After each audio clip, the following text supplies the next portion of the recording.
Evening. Apparently I'm live. At least I hope I am. This is my first time doing this, so we'll just have to see how we do.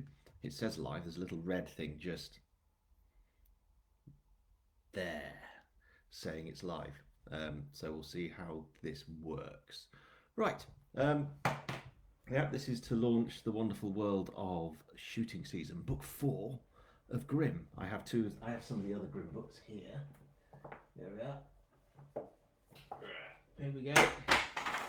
There's Grimm Up North, and we have Best Served Cold and Corpse Road. And obviously, this is all about the fourth one. This is a strange area, and obviously, this is not really an office as such. This is our dining room sort of area. This is a bookcase, and I have just here a skull, which is a candle. The reason being will become quite clear later. The main thing I'm going to do is I'm going to read a bit of the book. I'm going to have some cheese and cake. Obviously. I have a brew on. And I have beer. I'm not going to drink all of those because that would be a bit ridiculous. 4 beers in an hour would be quite crazy. So I'm not going to do that. So all I'm going to do, I'm going to give you a quick bit of info about the book. I'll do a reading. It won't be as good as what Aubrey does. If any of you have had a chance to listen to Aubrey Pearson do the audiobook for book 1, it's amazing. We've got the next 2 coming out in March, and they're superb, and book 4 is in production at the moment, and it's rather good. So he does an amazing job. So yeah, I'll do a quick whatever with the reading, then we'll have cheese and cake. Also, somebody noticed that I had a little vinyl thing going on here. I will be playing some music. Don't expect too much about that. And there's also the Q&A. I've had some questions sent through. I think comments can come up on here. Oh, do I click on that? View insights. This is all very new to me. Oh, there we are. Oh, hello. I've got comments now. Hey, Mountain Man from Mary Ellen. Hello. Did I bring enough cheese and cake for the class? I am the class. Hello, nice to meet you, Nolene. Hello, and Helen Jones. Oh, so yes, comments are coming in. This is all good, isn't it? Had it on in completely the wrong screen then. I was a little thing down here, and I'm a big thing here. Right, book 4, shooting season. Hopefully most of you are in the process of sort of reading it or ordering it, or it's turning up at some point. I wanted to do a story where an author dies. And I had many authors that I kind of wanted to kill. As some of you will know, in Best Served Cold, I kill a certain author's name within that, a certain Barry Hutchinson, who we all know, also Hutchinson, as we also know as J.D. Kirk. He's killed me far too many times in various books, so I killed him in that one. In this one, I just invented an author that I didn't really like and had them die in a strange way. So that's what the book is really all about. It's an author goes away, does a big launch up in the Dales. The reason it's called Shooting Season is because the book that the author has written is based up in Yorkshire, and it starts off at a shoot. So I thought it'd be quite good fun to have an author going up, doing a nice launch in Leyburn at a bookshop, and then everything goes a bit wrong. So that's what the book is about. I'm not going to say any more because otherwise I will just tell you what the story is about, what happens, blah, blah, blah, and you won't like that and I'll get annoyed. But I think we should light the candle. Barry does this, doesn't he, with his scented candle nonsense. This is my approach to scented candles. It's got this in it. It's skull brain or something. So this melts on there. Doesn't smell great at the moment. So I'll light the candle. There we go. We place that within the skull. There we go. Put this over here.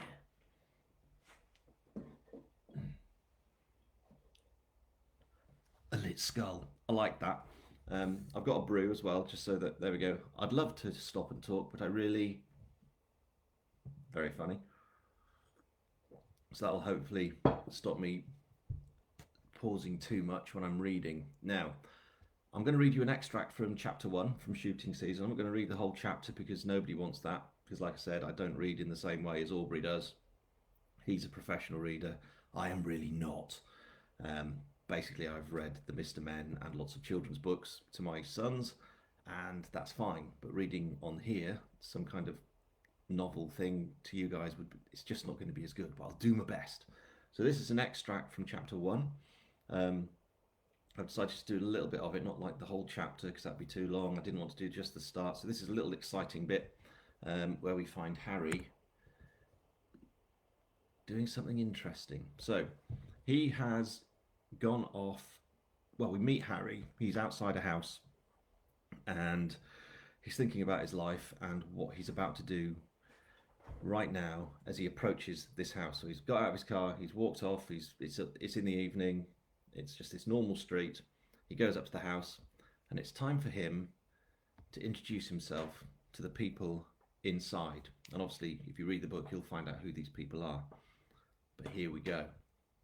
So, reading from Shooting Season by me. Standing outside the house, the front door stared down at Harry through a single glazed window, a cyclops eye glowing with a sickly warm yellow light from the hallway behind it. To his right, a curtained window, to what he assumed was the lounge. It seemed to almost vibrate with changing colours, flickering out from a television he could just make out at the edge of his hearing. Harry took a long, deep breath and forced himself to relax. There was no point going into this wired to the moon, worried about what might happen if things went south. Fear was different, though. He could use it, keep himself alert. He'd learned that in the Paras. He couldn't recall a single firefight where he hadn't been absolutely bricking it, but in each and every case, the fear had given him an edge, made the soldier in him come alive, and helped him stay alive. Harry's left hand toyed in his jacket pocket with something he'd made before setting off. His hand reached around it, and his strong fingers clenched it. He smirked, and reached out with his right hand, the black leather glove which encased it squeaking a little, and he pressed the doorbell. Deep inside the house, the faint sound of an electric bell chimed. Nothing. No movement, no sign that the occupants of the house had heard it. Harry reached out again, only this time he kept the doorbell pressed just long enough to let those on the other side of the door know that he wasn't about to give up any time soon. Still nothing. Harry growled, the rumble in his throat the churning of wet gravel and broken teeth. He reached out again, only this time he kept his finger on the doorbell, pushing it hard enough, he hoped, that the damn thing would break and stay on for the rest of the night. From inside the house, Harry heard movement. It was the kind of movement that reeked of annoyance, with lots of muffled swearing and slamming doors. This made Harry smile, though he knew full well that a smile wasn't something that sat all that well on his face. The scars he bore, a mask of a face ruined by an IED, never took well to expressing happiness. Wasn't there a phrase, something about having a resting bitch face, he wondered? His was that, only worse, the disturbing visage of a man who knew war, had seen it, tasted it, survived it, but still wore it and carried it with him everywhere he went. But then what soldier didn't? Harry heard a scuffling from behind the front door. He stepped back. The door opened. "Whoever you are, I'm going to give you 5 seconds." The owner of the voice got no further, as Harry's booted left foot hoofed the door inwards. It cracked the man hard in the face, knocking him backwards. And then Harry was inside. "What the actual—" Again, Harry cut the man's voice in half, this time by grabbing him at the shoulders and hurling him through the door immediately to his right and into the lounge. The door, unable to withstand the force of the impact, crashed open, and the man tumbled forwards, did his best to stop himself from falling on his face, only to end up doing the worst roly-poly Harry had ever seen. He laughed. This was already proving to be a lot more fun than he'd expected. Harry followed the man through the door, at the same time pulling from his left pocket the thing he'd made and stowed in there before setting off on the journey earlier that evening. The air filled with swearing, all directed at Harry. But he wasn't listening. He was taking aim. With a roar that could wake the dead, Harry hurled the thing from his pocket at the other man in the room, who was dressed much the same as the other one on the floor, Harry noted, in a shiny black leather jacket, white shirt and jeans. He was doing his best to clamber out of a black leather lazy boy armchair as the thing from Harry's pocket flew through the air to hammer into his face with a nose-crunching thud. The man, having made it to his feet, dropped like liquid, and Harry grabbed the first man from the floor, pulled him to his feet, then flung him once again, this time directly onto his companion, with the ease of a farmer lobbing bales of hay. As the two men struggled to deal with what had just happened, Harry walked over, relieved them of the very obvious pistols they were both sporting, grabbed the thing he had thrown at the second man and stowed it in his pocket, then sat himself down in a very comfortable armchair. He reached for the remote, for the television, and switched it off. Evening. So there you go. That is the extract from, where are we? Here we go. Back again. That's the extract from chapter 1. Harry's gone into this house. There are 2 people there. He's going to have words. So you'll have to read on to find out what exactly that's all about. But if you read book 3, you might have an idea. Anyway, that's that. The candle's on. That really pongs. It's not very nice. So Barry, if you're watching, I don't know why you like all those smelly candle things. They're not great. We've got some more people here. Hello, nice to meet you. Hi, David, good to see you. Joan Frew. Hi, Joan. Sandra Leggett. Hi. Dawn Brown. Hello. Christine Waller. Judith Presley. Where do you get your cheese from, and is it homemade cake? Questions soon. The beers. I have these beers. And to celebrate part of all this, when you read book 4, Harry goes to the Fountain Pub in Hawes. And a beer that he drinks is this one here. Here we go, where we go, there we go. And it's called Buttertubs. Now, Buttertubs is a road that goes over the top from Hawes in Wensdale over to Swaledale. So I thought it made sense that he would drink that because he knows that area. And so I ordered quite a lot of these in to celebrate. I haven't drunk them all yet. So I was going to have this to celebrate book 4 and drink the same drink that Harry has in book 4. So I will drink this now. And there's some more comments. What's the beer? If it's Gunnerside Gold, I am very, very jealous. Gunnerside Gold? Who's that from? That's Sarah. That's that one, Sarah. There you go. Oh dear, terrible. Gunnerside Gold. And I've got 2 more up there as well. So crack on with the beer. Look at that.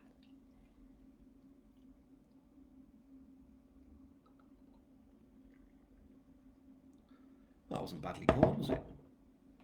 Cheers. And obviously with that cheese and cake. I don't know how many of you actually get this, or if you do eat the cheese and cake, if you tried the cheese and cake, you need to, because this is amazing. The cake is this one. Now, this is based entirely on what they eat and drink and whatever in the books. So this is, here we go, Wensleydale fruitcake from Cockett's. This is the stuff that Matt usually, I think you've all realised Matt likes a bit of cheese and cake. He goes and buys this from Cockett's Butchers, bakery, that's what they are. So that's that, and I have a nice big chunk of it here. And I've got the cake, the cheese, and it's, there we go. The original Yorkshire Wensleydale, creamy and crumbly. And I've got a nice big chunk of that as well. So, you see, you get your big piece of cake, like that. And you get your nice big chunk of cheese. This is where I probably choked live on screen. Put this on here. Now, some of you are probably thinking that's revolting, but it's brilliant. Very good. And obviously, with beer. They don't drink beer on when they're working, so that's that. Oh, Emma said, nice scented candle burner. Well, she would say that, wouldn't she? Thank you, Emma. Excellent beard. The beard. Who out there has grown a ridiculous beard in lockdown? I mean, my face is here, but look at it. It's just ridiculous. I'm just going to keep growing it, I think. Let's see what happens. So yes, we have the cheese and cake. I'm going to sit here and eat on screen. I don't mind. Bit more beer. And now for a musical interlude. We're going to do questions in a minute.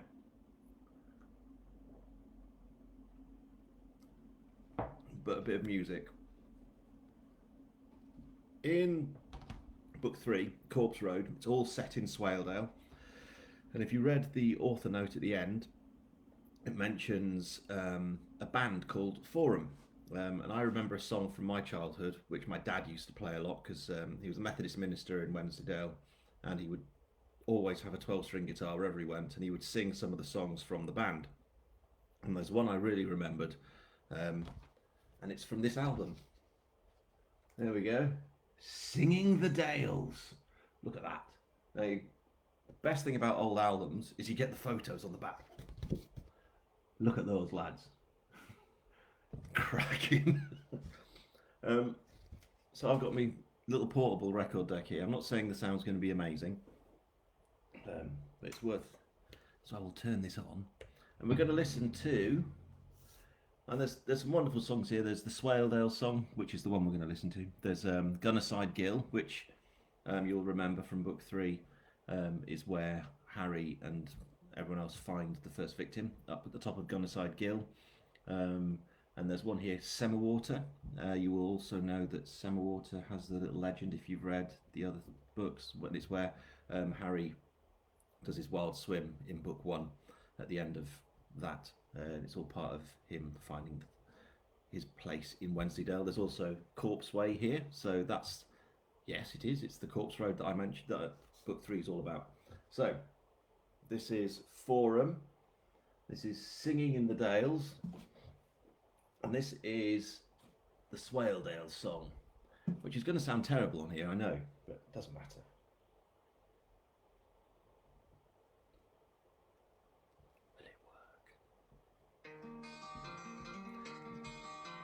It's a bit whiny.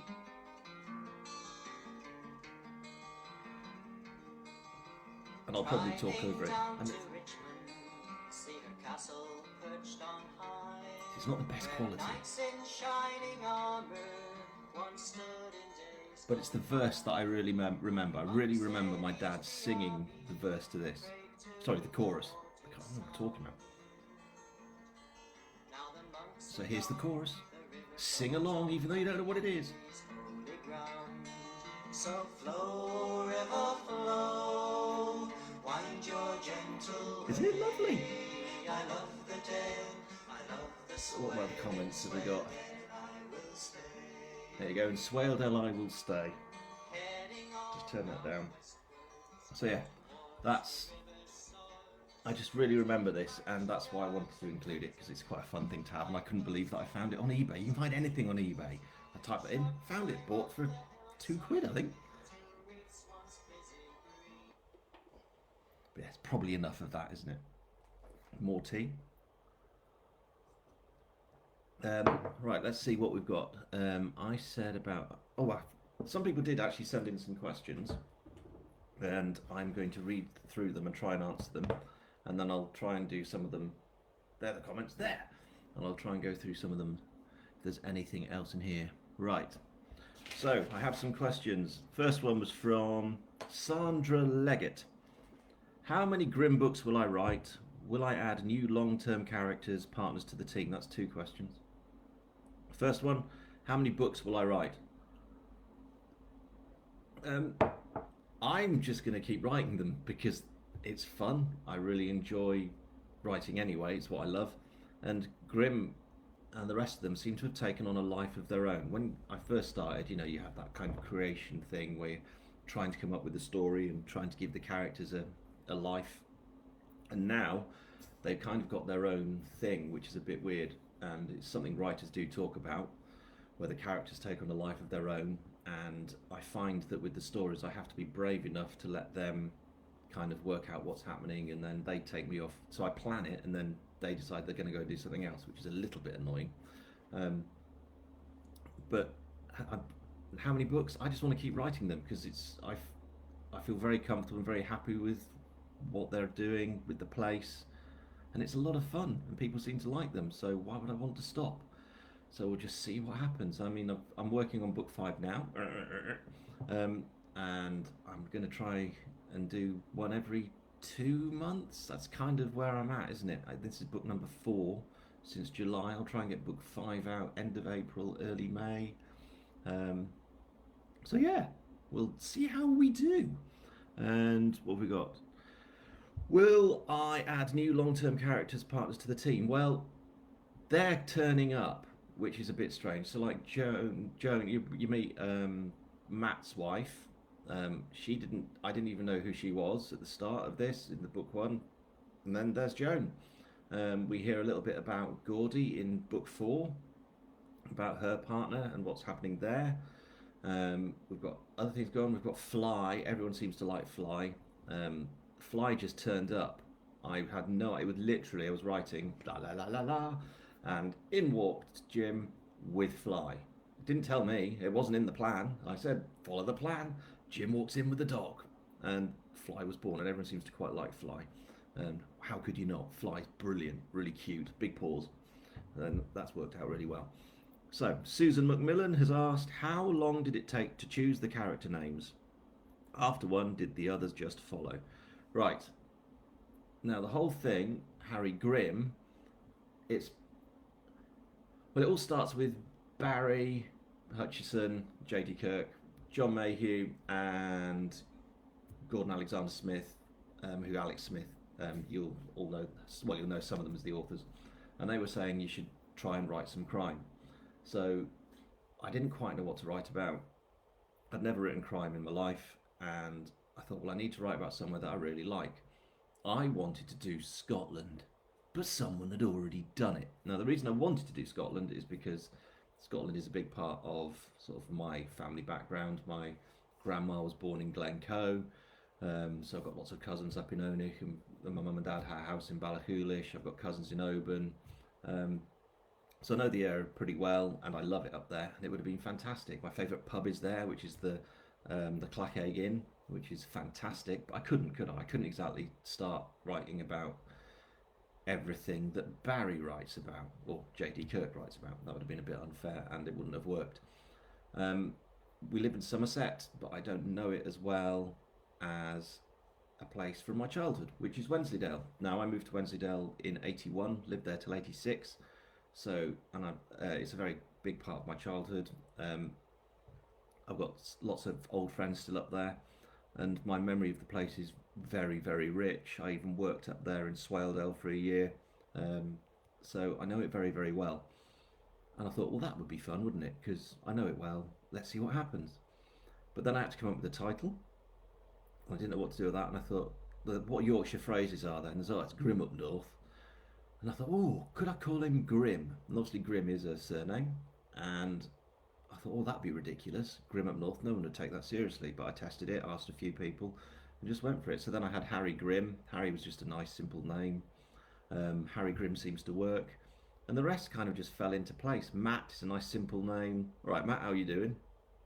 And all the surnames, they're all very based in Yorkshire. So you've got Dinsdale and Metcalfe and Alderson, Coates, Blades. They are all Dale's names. So they're ones I remember and I check as well. So that there are all family names within the Dales that have been around there for hundreds of years. So that's why you've got those names in there. That was a rambling answer, wasn't it? Oh, where are we? Someone... Is Grimm going to get a girlfriend? Emma's asked. Nicholas said, strong question. We'll have to see, won't we? I'm not really sure. Maybe. We'll see. I don't want... Writing romance, I'm not really sure about that. Nicely poured. It was nicely poured. Back to the beer. A question from Jane Medici. Will Grimm's brother develop as a character? Yes, simply. You'll have to read book 4, obviously. But yes, he will develop as a character. And as to his father, well, you'll just have to read book 4, won't you? Because I'm not going to say any more about that. Mike reads. Now, Mike, is Mike on here? Let's see, I've got any comments from Mike yet. Not yet. Um, Mike is one of my oldest supporters. I don't mean like he's 94. I mean he's been around since my Dead, Dark and Damned days when I was writing children's and teen fiction about 12 years ago. And he's followed me over to this stuff, which is very kind of him. And for some reason he's asked me this. What about adding a bearded Canadian tourist who is more than just good looks and sharp wit? Mike's Canadian. Well, we'll have to see, Mike, won't we? I could kill a Canadian. And then Mary Ellen Unan, hello Mary Ellen, has asked, alongside a Canadian, quirky Canadian chick with a tendency to lick things. Yes, why? Why ask that? Strange lady. Yes, and Mary is apparently dying to try the cheese and cake, but need Canadian versions. You should see. I don't want to see your beard. What, do you not get this cheese out there? Do you not get this? It's very good. Beverly Sanford. I think Beverly's here somewhere. Barry's here. Lovely beard. I know, mate. Bet you wish you could grow one. Beverly has asked, what was it that drew you to Wensleydale as the setting? Was it the cheese? I've kind of explained that with the whole name thing, haven't I? But, I mean, I just love talking about the place. When I first started writing, I made a really conscious decision to make sure that the place itself was as much a character as everything else. It needed to be. I wanted to write something that really made people fall in love with Wensleydale, because I think it's lovely, and it really is, and I've got such lovely memories from there. And in many ways, I was like, well, it'd be nice if people read my books and then went to explore the Dales themselves. So I'm pretty accurate when it comes to describing the place. I like to put the little road names on because I like the idea of people being able to go there once they've read the books. And I've had some people say that they have been checking it on Google Maps to go and visit it, and you can. So like there's, I think it's book 2 where Harry goes on a run around Hawes. So he goes up out the back of Hawes, up then round, then back into Gale, through Gale, down the back road, down past Bainbridge Ings, which is the old campsite, then back into Hawes. So you can follow that. If you go onto Google Maps, you can just do the thing and click around and follow where he goes. So that's what I quite like about writing it. I like making it accurate. I want you to really picture the place. So there you go. And we've got Nolene Watson asked, did I base Grimm on anyone? I don't really know. Most characters have a little bit of the author in them all. So whether it's the bad person, the good person, a little character over there, there's a little bit of the author in them. But with Harry, I don't know, he kind of just grew, which was a bit weird. He's not based on me. He doesn't have a ridiculous beard for a start. He just kind of became who he was. He wrote himself. When I'm writing, I'll do a bit of planning, but then I kind of just throw myself into the first chapter or a bit of dialogue and just see what happens. And with Harry, I wanted him to be this kind of copper from the south doing his city thing, la la la, you know, tough. And then I wanted to throw him into Wensleydale and kind of soften that, but to also keep the edge of Harry there. So he's gruff, he's blunt, he's very down to earth. Doesn't mess around, he doesn't mince his words, but he's also got a real warmth, and that's coming out more and more, and it's being pulled out because he's got this dark background, but the warmth in there, he's caring for his brother and all that kind of stuff, and I think that is being pulled through by the characters and the team, the way they are with him, with Jim and Matt and Liz and Jen and so on, and Gordy. It's just a nice little thing. Who else have we got? What else have we got? Here we go. Dave Lloyd, are any of your characters based on people you've met and known? Yes. They are. Harry isn't based on anyone I know, but there are. I'm not going to say who, but there are characters in the books who are based very much on people I know. Obviously, I killed Barry, but you know I had to do that because he needed to die. Um, but other people, they are friends that I've known, friends that I have, people I don't like. So it's always fun to kill someone you don't like with a different name, or you bring like lots of different aspects of characters and personalities to get together and create these characters that you then kill off horribly in various imaginative ways. So yeah, that's the written questions done. Back to the beer. Right. Now then, let's see what we've got here. More of these questions. I've never been to Wensleydale, but your books have so made me want to go when I can. That's from Julie Bosworth. Well, again, that's what I said. I'd really like people to read these books and visit Wensleydale. It's lovely up there. It really is beautiful. And one thing I've found with writing the books is that I am kind of travelling back in time myself, because so much up here is coming back to me. So when I go on Google Maps to check what the place looks like, so if I want to go and see what, you know, Muka is like or Gunnerside, I go on that, and then I remember, and that triggers things. So I remember up Gunnerside Gill from book 3 in Corks Road, where they go up Gunnerside Gill. I took my boys there a few years ago. I used to take groups of kids up Gunnerside Gill, so I know that really well. So it's just, I love doing that kind of stuff. So yeah, I would. You have to visit. It is really nice. I think. Oh, that's a good idea. Barry Hutchinson said, "I think once lockdown is over, we should all do a real life tour together as a group. We'll be the Beatles of crime." What a horrifying idea, but also rather fun. And yes, I did diss the candles, Bev, because you know. Where are we? Can I be Yoko Ono? No, you can't, Mary. Jeepers, they're having a nice little conversation over here about nothing. Do you think I could try an alternative to cake and cheese? This is from Concepta McCabe. Maybe a huge slice of chocolate fudge cake with a big dollop of cream. It's still cake and a dairy product.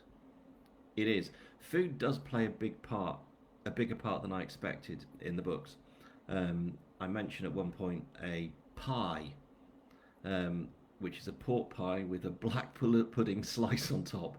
Now that is something that I had in a bakery in Leyburn, and it was amazing. So I put that in, and that was from Cockett's. There is another pie mentioned in book 4, which I'm not going to tell you about, and I'm beginning to think maybe I put a new pie in each book. We'll have to see. What I then want is for people to go into Cockett's and demand the pies, even if they don't make them, even if I've completely made them up. Demand the pies. What else have we got? Bread and butter with What? This is from Helen Jones. My great aunt Ethel used to eat bread and butter with trifle. How? That's different. Anyway, serious question. Who'd win a fight out of Cagney and Lacey? You fool, Barry. Cagney. Hands down. Do you have a favourite crime character other than your own? Right.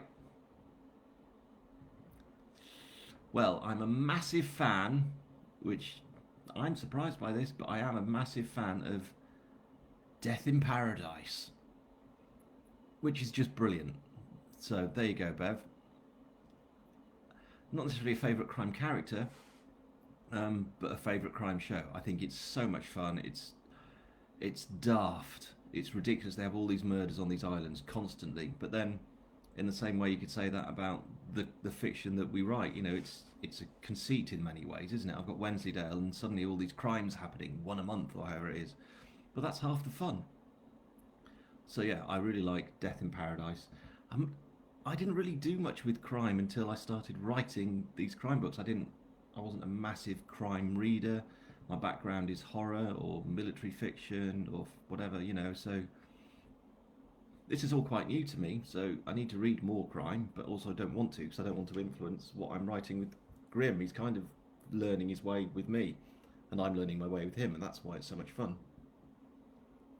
Uh, do you ever see a Grimm and Logan crossover? That's from Fiona Kindness.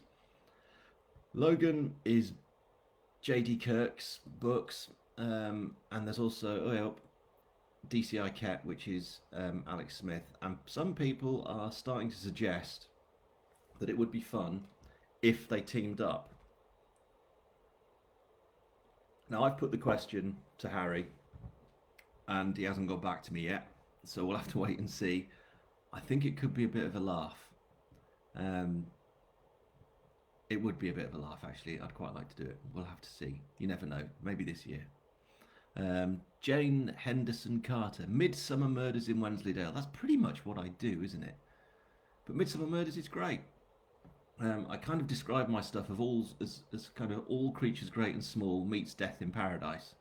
That's kind of where I'm pitching it, which is a bit weird. So I haven't got James Herriot turning up, but I should have a vet at some point. Um, what else? Have you ever been to Aldershot? Used to be home of the Paras. I've never been to Aldershot. My brother was a captain in the army. He was in the logistics. I've worked with a certain SAS bloke on some books of his. So that's my experience of the military. I've been to many, many officer balls in my time. Very, very drunk on quite a lot of them. All of them, actually. What other questions do we have?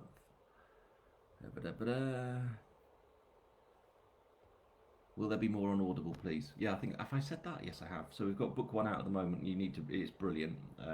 Aubrey Pearson is just superb. But books 2 and 3 should be out this month. Sorry, next month in March, because they're done. And book 4 is in production.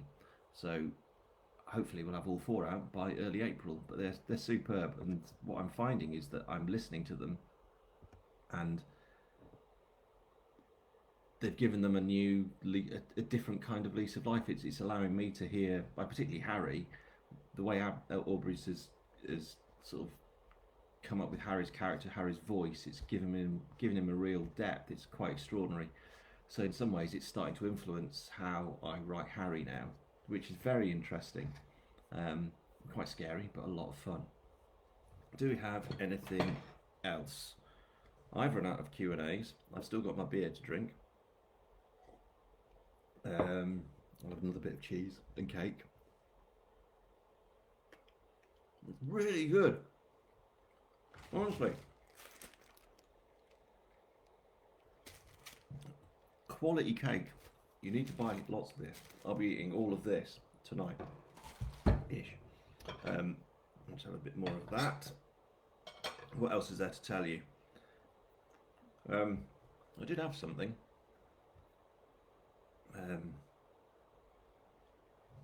I should do a bit of a thank you to people, really, because this is my first slightly amateurish and haphazard launch. But this all started back, this time last year. I've written 7 novels since then, which is bonkers. 3 horror ones, and then this is my 4th Harry one. And it was Team Space Team who were great. So some of you are here. I've seen there you are over here to this side. So thank you very much for the support that you've all given. That's been really nice. But it's just been amazing, and the way it's going on. I can't believe that I'm in the process of writing book 5 for Grimm. It's quite an extraordinary experience. But I'm very much enjoying it, and I hope you are. Yeah, woo Space Team. Thanks, Mary. And Harry, he's got a life of his own now, and I think that's what I'm finding so interesting, really. I wrote trilogies before, and that had like a big story arc, whereas now with Harry, it's like, well, what's going to happen next? He's getting to know the area. You're all wondering, is he going to eat cheese and cake?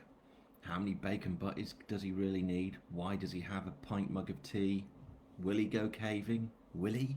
Will you? That's a question. On that, Crackpot, the cave that I've mentioned, that's a cave I've done an awful lot. I've done that quite a lot with my dad's, with mates, and I used to work at an outdoor centre up in Swaledale, and we used to take a lot of kids down there, down in Crackpot. Which reminds me that to say as well that some of the funny things that happen, they're kind of based on experience. Um, so that happens as well. You know, little bits of your life gets fed into the stories. Um, Christine Walker's just said, still think a joint video session with Barry and John would be fun. Would it? Have to ask Barry about that. We won't ask John. This is John Mayhew, who writes his DCI Blake's books, which you should all check out. We don't ask John anything, we just tell him what's happening. Helen Jones, I find it amazing that you can write so quickly but keep the quality. That's very kind. Thank you. I write quickly. I was checking out one of Barry's videos earlier, and he says the same. He just writes quickly. And I used to write traditional, so I used to write with big publishers such as Puffin, OUP, and Random House, and all that kind of thing. And it takes ages for a book to come out. So, take for example the book I'm about to write now, book 5 of Harry. So I would probably give myself 6 months to write it, even though it would only take a couple of months, and then I'd have to wait for another year and a half for it to come out. Now, what I do, I start writing the book, and I know that I will be releasing it end of April, early May. Because I can write that fast, and that's how I like to write. It's way more fun. It means you guys get to follow the character and really keep up with it. And it means I can keep that momentum going, which adds pace to the story. It's a lot more fun. And there's nothing worse than waiting for like ages for a new book, is there? I lose interest. There's, you know, why wait for a year for the next book to come out? It just doesn't make sense. So I write quickly, and this really works for me. I really like writing. I really like writing quickly. You get the stories out, you get feedback from people, and there you go. It's a lot of fun. So, but thank you that you think I've kept the quality up. That's really nice. I'm hoping the quality is improving. Hopefully. What have we got? This is from Nicola Jane, my sister-in-law. Hi, Nikki. Do you sometimes write a character and realise it's someone you know? I'm a bit paranoid. You're not in any of my books, Nikki. Yet. Just saying. Judith Presley. Do you write on a computer, or are you a pencil and paper person? Oh, God, no. Pencil and paper? No. Back in my A-level days, I took a course in touch typing. It was a 3-day intensive course, because I thought that would make sense, so that I could write stuff quicker. So I'm completely computer based. I touch type. My highest word count for a day is, I think, 11,000. I wrote an 85,000 book in 11 days once, but I was very tired at the end of that. Very, very tired. But if it's a good day, I like to write 5,000-6,000 words, sometimes more. So yeah, I write quickly. My word count is, 100 words a minute sometimes. It's quicker. These fingers, fat, chubby sausage fingers, I know. But I almost think, as soon as I think it, it's on the page in front of me. If I'm writing with a pencil, it's like, it just takes forever. It's far too long, and you're crossing out, and it's just a nightmare. Right on the screen, it's nice and quick, and it's done. Susan McMillan, I really look forward to your books. I want to know what happens to Harry and the rest of the characters. That makes 2 of us. That's also half the fun of this, because I don't really know what's going to happen next. I've got an idea, obviously, for book 5, but there's no end game in sight as such. I do have some ideas of where it might end up, but that's what's happened, is that Harry and the gang have taken over, and that's what I'm finding so exciting about this, is that I'll be writing and then something will happen, like with Fly turning up, the little dog. I had no idea there was going to be a dog in the story, and now he's a key part to what happens. He's one of the main characters, and lots of people have commented on Fly, a dog, and I love that. And it's quite fun. There are 2 types of writers. You get pantsers, who either write by the seat of the pants, don't plan anything. Then you've got the planners, who plan everything and write it 32 times. I kind of do a bit of both. So I do a bit of planning, I start writing, it goes off at a tangent, I panic, um, I pull it back in, the characters take it somewhere else, and I've still got the plan. It's a case of having a plan, but also being brave enough to let the characters going, well, we're going over here, see what's happening. It's quite fun. James wants to know if I have anything else in the pipeline. This is from Nikki. This is from my brother asking a question through his sister-in-law, through my sister-in-law, not his sister-in-law. Do I have anything else in the pipeline?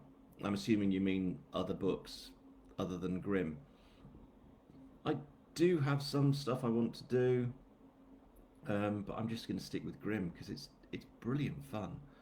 And I really like it. And I'm talking about the Dales that I love, and the characters are just, I know them now. It's brilliant. And I think Matt has become, I think Matt's a real treasure. I really like Matt. He's the kind of person you just want around. He's dependable, he's nice, loves cake, always will turn up in the morning with a nice bacon butty because that solves everything. Yeah, I love it. From Christine, how did you all get to know each other? Barry, John, and Alex.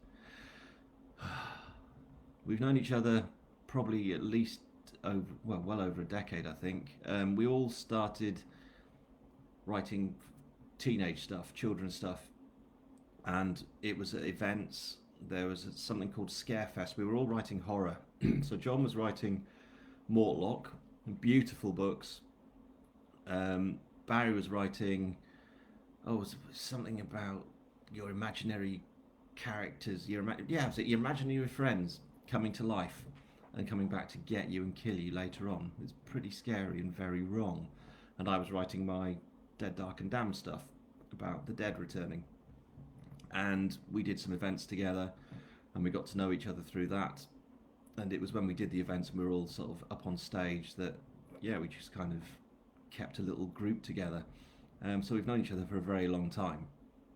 And we've helped each other through everything, you know, with the ups and downs of being a writer. It's not the easiest of lives. So it's like a little support network. It's a bit of a laugh. And so I've seen Barry and John on stage. They've seen me on stage, and that's just nothing to be proud of. But they all survived. Yeah, it's a nice little group. So we all help each other, we all support each other, and we all kill each other in our books repeatedly. I'm not sure who's next. I did nearly kill Gordon in the last, but I didn't in the end. I've killed Barry. Who should I kill next?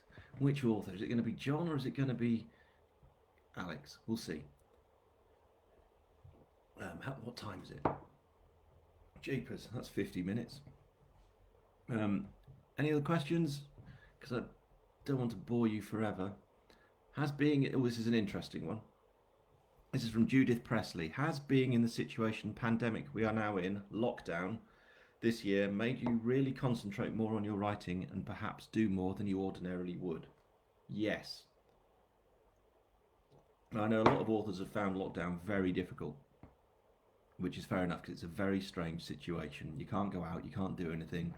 And authors draw their ideas from the external world as well as all the internal nonsense that goes on in here. They go out, see stuff, bring ideas back, see people watching, go do activities, whatever. For me, yes, that's very important, but I was thrust into a position due to being on furlough and job difficulties and stuff, and it kind of just forced me into this position where I think, well, I've got this time, I should write something.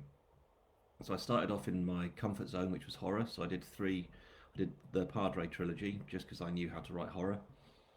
And then Barry, John and Gordon, Alex started just saying, you need to try crime, do crime, we're doing crime, come and join the gang, do crime. So I did.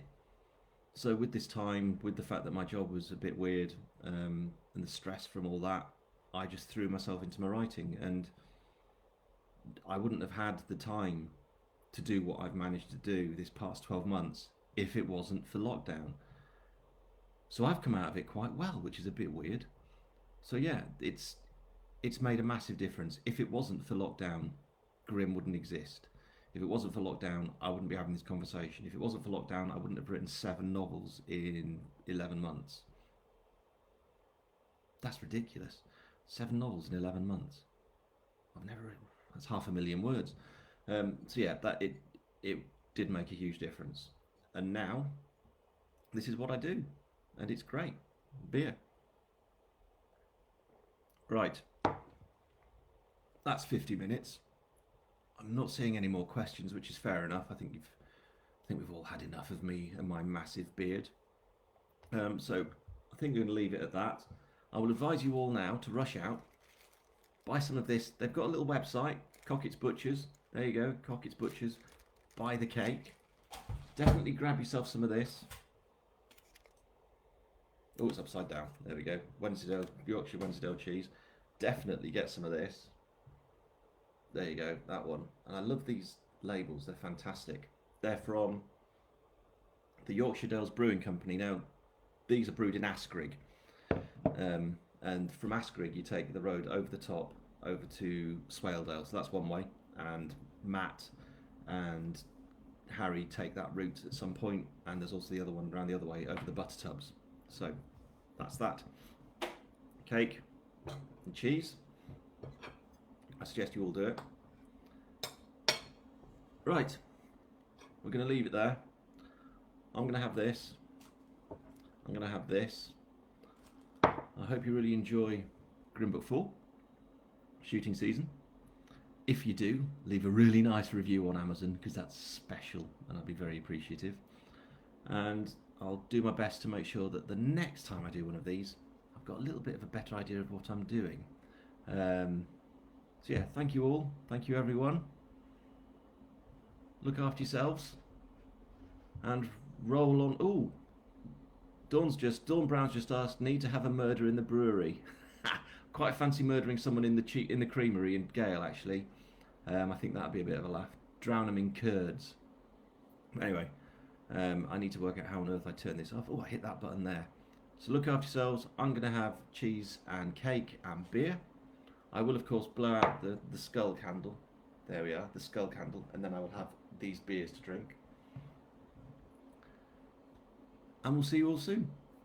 Thank you. That's been brilliant. Bye-bye.